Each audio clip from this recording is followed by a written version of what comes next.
Assalomu alaykum aziz do'stlar, sizlar bilan Tushlar ta'biri kanali. Bugungi videomiz olma haqida bo'ladi. Tushda olma ko'rishlik nimalarga ishora bo'ladi? Hikoya qilishlaricha, Hishom ibn Abdulmalik xalifa bo'lishidan oldin 19,5 dona olma topadi, ya'ni tushida shunaqa olma ko'radi. Va tushini ta'birchilarga aytganida, ta'birchilar shuncha vaqt davomida xalifa bo'lasiz degan ta'birni aytishadi. Darhaqiqat shunday ham bo'ladi.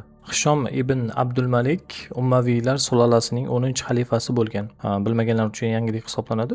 Bilganlar uchun eslatma qilib aytib ketyapman. 723-743-yillarda hukmronlik qilgan. Ya'ni hozirgi Damashqdan uzoqroqda Rusofa, hozirgi Suriyada o'ziga qarorgoh qurgan va ko'proq shu yerda o'tirgan va boshqargan xalifalik qilib. Tushda olma daraxti insonlarga yaqin bo'lgan mo'min kishi hisoblanadi. Kim olma ko'chatini eksa, yetim bolani tarbiya qiladi. Kim olma yesa, insonlar nazar qiladigan molni topishiga ishora bo'ladi. Agar olma tersa, chiroyli maqtov bilan birga sharafli kishidan mol dunyo topadi.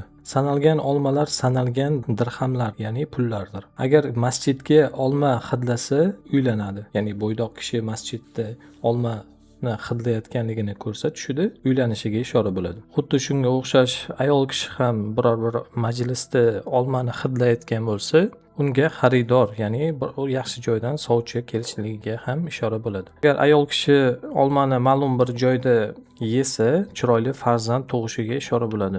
Tushda olma tishlash yaxshilik va foydaga ishora bo'ladi.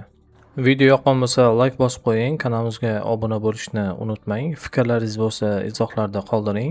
Kimni ko'rgan tushi ushbu ta'birlarga to'g'ri kelmasa, bizda Telegram botimiz bor. Telegram botimizga yozishingiz mumkin. Tezda javob berishga harakat qilamiz. Xayr, salomat bo'ling.